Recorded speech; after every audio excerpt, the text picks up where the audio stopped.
When it comes to the quality of your work environment, it's a lot like rolling a pair of dice. You never know what you're going to get. As such, it is vitally important that you do 5 things to go out and take control of your working environment from day 1 when you start a new role. By going through this exercise of doing these 5 things, you can apply them again and again in all of your future roles. No matter how far you get thrown out to sea, this practice will help you navigate your way safely back to shore. Now on to the list. The first thing that you need to do is to document your job. Now, it's amazing when you start a role and you see that all the material that you need to succeed is just laid out, ready and waiting to help you. However, the odds of this actually happening are a coin toss at best. According to Lorman, which is a business education services company, 59% of employees and 50% of managers report receiving 0 formal training whatsoever. 0. Zilch. Nada. Nothing. As such, it's incredibly important that you go out and solve this problem by doing the documentation yourself. Now, this is a little bit of work, but by doing this work, you lay the cornerstone of all your future success. Now, the 5 documents you need to put together are job aids, checklists, frequent problem and solution trackers, and if you work with databases, they are database queries and database data dictionaries. Now, when it comes to job aids, these are essentially fancy instruction manuals. They detail step by step what you need to do to reach a certain outcome. These are really great to have because once you've written it down, you can perform that function again and again and reach the exact same outcome. And that's really great. That's how you do your job successfully day in and day out. Moreover, once you've written down your job aid, you don't need to keep asking everyone else for questions about your work. And the less you need to ask questions about your job, the better. That's how you really build up credibility that you know what you're doing, that you learn quickly, and that you can excel. Next, we have checklists. These are essentially a series of tasks for you to run through to make sure that you've done everything correctly and have prevented any avoidable problems. For example, let's say that you are a pilot and you're going to fly an airplane. You will go through a checklist to make sure that everything is functioning properly before you get in the air. Or let's say that you are in an emergency room. The surgeon and the hospital staff will go through a checklist to make sure everything is correct before they begin a procedure. And as you can imagine, if they use these checklists in life and death situations, they're good enough for your work. On top of that, we have frequent problem and solution trackers. These are essentially documents that record the kind of problems that you encounter, who was involved in fixing those problems, as well as details around the work that they performed. And these are great for 3 reasons. First, they help you perform your work consistently. You can solve the same problem the same way, time and again, because you have the instructions written down in front of you. Second, they help you remember details around really obscure problems that only occur once or twice a year. I don't know about you, but I barely recall what I had for lunch last week, much less business problems that occurred 6 months ago that haven't occurred since. Do not rely on your memory for this sort of thing. Don't even rely on your emails. There's a great chance that they are not as detailed as you thought and that they won't help you recreate the solution again. Just save yourself some heartache and pain and record the solution in one place the first time that you encounter it, just so that you have it for future reference. The third benefit of a tracker is as a source of innovation. When you are recording these problems over time, you will see patterns emerge. And these patterns indicate systemic issues that are causing the same problem to occur day in and day out. You can go out and launch a project and fix that issue and then resolve that problem forever. So if you were ever looking for a way to make your mark on the company or to stand apart from the crowd, then maintaining and consulting a problem tracker is a great idea. Finally, if you work with data, then documenting your queries and building a database dictionary is incredibly helpful. If you document your queries, This can save you a lot of time from having to rewrite them again and again and again every single time you want to go out and pull the same batch of data. You can also go and attach notes and commentaries to your queries so that if you come back to them months in the future, you won't need to really rethink about what you were trying to do at that point in time. You can also go out and share these queries with your colleagues to help them with their own work. These not only then improve your own efficiency, they improve everyone's efficiency, which just benefits the team as a whole. Besides this, we have data dictionaries, and these are essentially spreadsheets that list out the tables and fields that you work with, including their name, the reason why they exist, how they're being populated, as well as the data types that are involved in them. So string, variable character, number, Bayesian, whatever. And the effort of putting this together can really help you in a couple of different ways. So first, they will help you write queries faster because you will learn every single field you can possibly use in your system. Second, they'll help you troubleshoot problems faster. When you are pulling together a query, are you consulting the right field? Are you using it in the right way? The data dictionary can help point that out to you.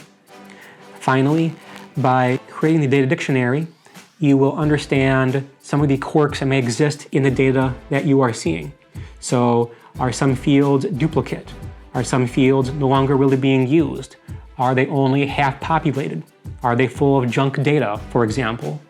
This is stuff that you would never really understand unless you go through the effort of understanding your system, your tables, your fields, line by line, row by row. I can also say from personal experience that almost nobody goes this far. If you go out and build a data dictionary, you will stand heads and shoulders above everyone else in your area, and you'll be creating a great resource that others wish they had years ago. So if you have the chance, give it a try. Number 2, present information visually, especially through diagrams and flowcharts. One thing that I think is amazingly underemphasized is that most people are visual learners. I think some studies have put it as high as 70% even. What this means is that if you try to explain a concept to somebody verbally, you need to do it again and again and again. People learn spatially, seeing with your eyes, not verbally through their ears. Think about it in this way. How many times has someone told you something once and you remembered it forever since that moment? Probably close to 0. I know in my life it's happened maybe a half dozen times, and that was truly just some nugget of wisdom that blew my mind away. Learning things verbally is just that rare of an occurrence. Consequently, you should really practice organizing information visually.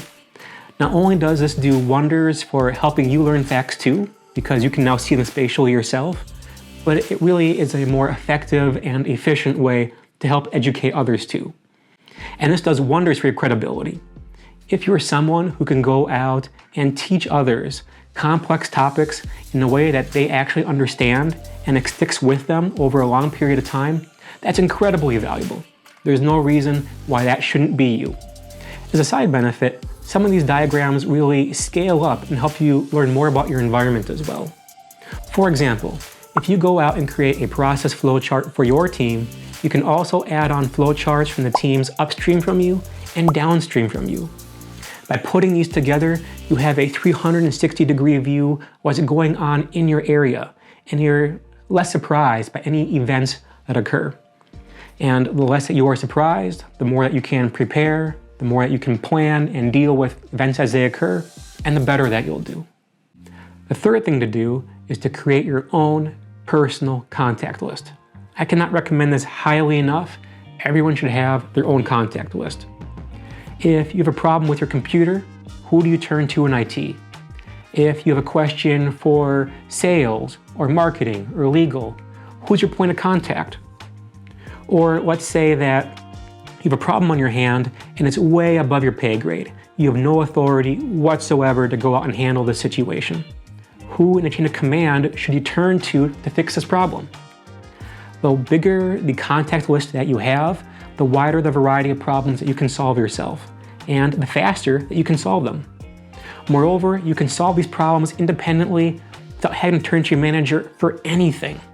And the more you can solve problems independently, on your own, the better that you'll do and the more credibility that you have. Now personally, I am just blown away by how few people actually do this. Most of the colleagues that I've worked with over the years memorize names of maybe a dozen individuals that they work with, but otherwise, that's it. And this just really limits the scope of the universe they can operate in. Others rely on the company's organization charts, but frankly, they're just so high level and irrelevant and dated that it's just hard to use. I mean, they lack details on what people actually do on a day-to-day basis. HR can't stay on top of how many folks get hired or promoted or fired. They're just rarely relevant for a lot of the work that you need. As such, it is way more efficient, way more effective that you go out and create one for yourself. Now, this does require that you go out and do some networking. And by networking, I don't mean that you need to go to any kind of happy hours or lunches or special events. So the introverts out there, don't worry, you're covered. What this does mean though, is that you need to go out and schedule one-on-one interviews with the people that you need to know. And all that's involved here is you introduce yourself and you ask them to tell more about themselves, their experience, the work that they do, and the problems that they encounter. Doing this not only educates you about them and gives you a point of contact to solve a problem that they know a lot about, but also introduces them to you. The more they know you as an individual, the more likely they are to help you in the future and faster.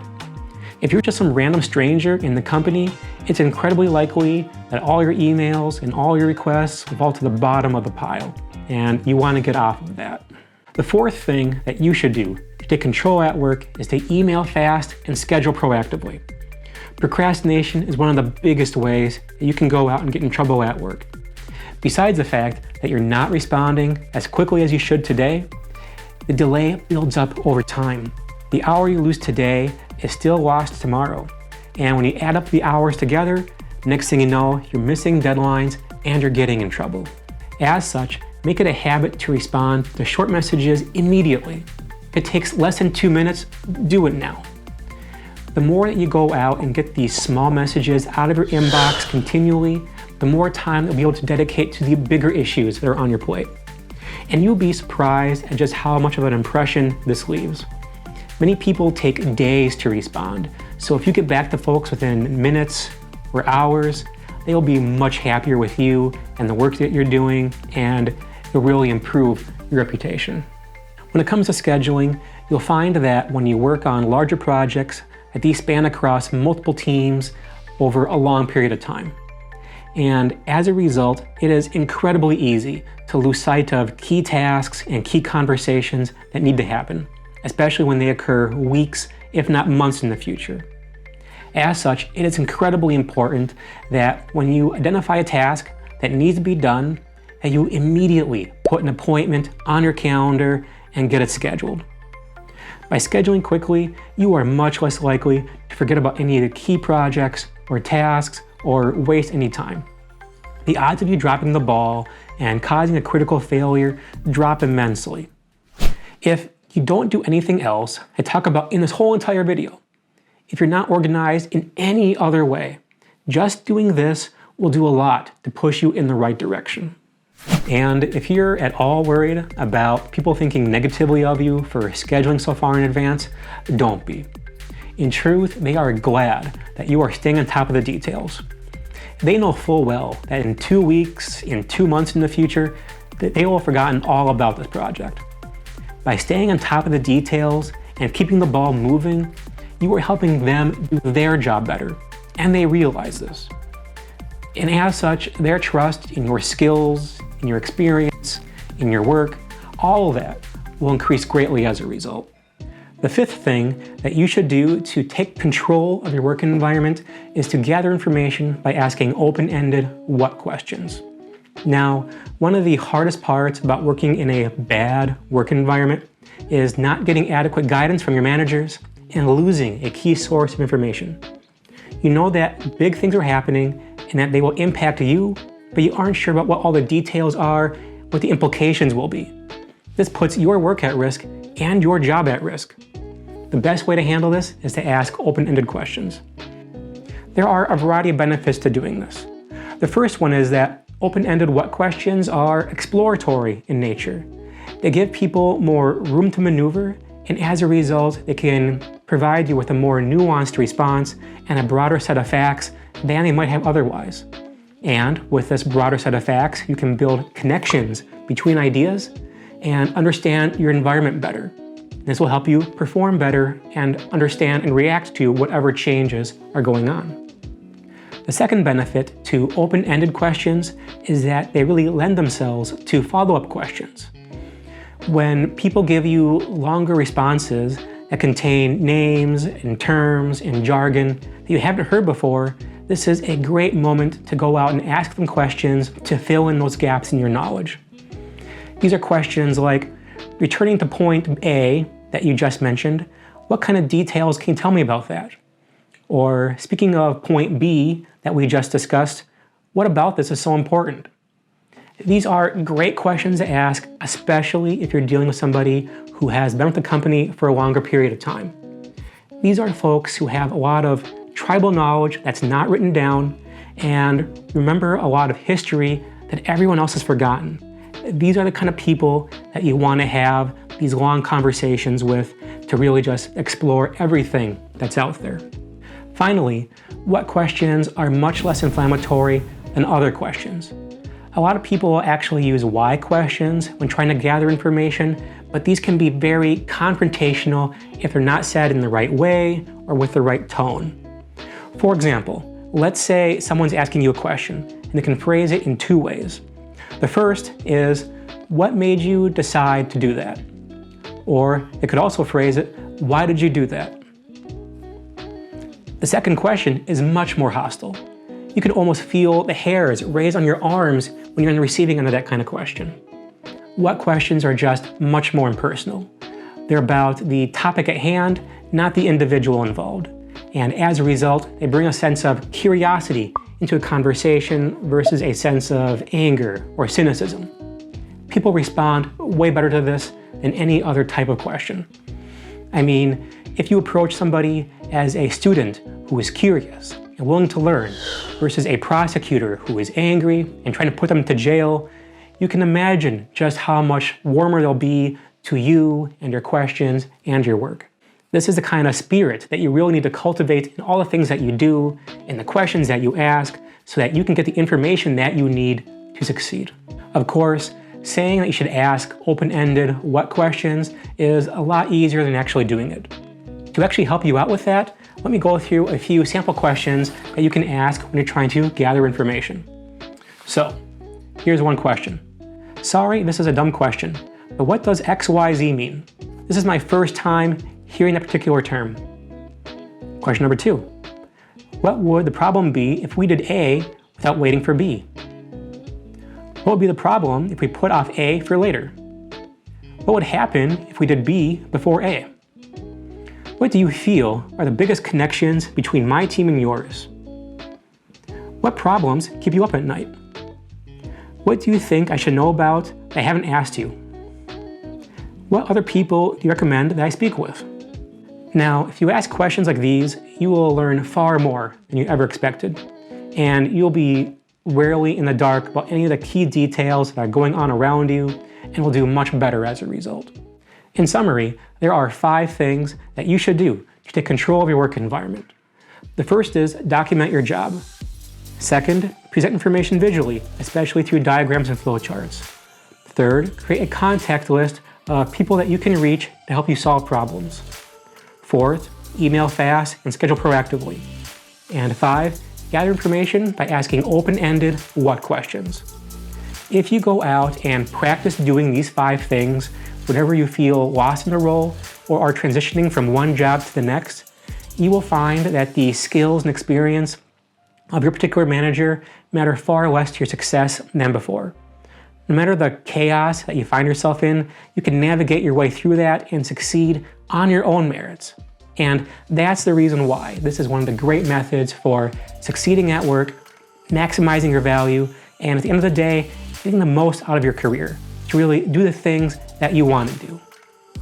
Hey, if you found this video at all interesting and you want to learn more about how to maximize your career and the value of your time in the office, please click the subscribe button below for more content.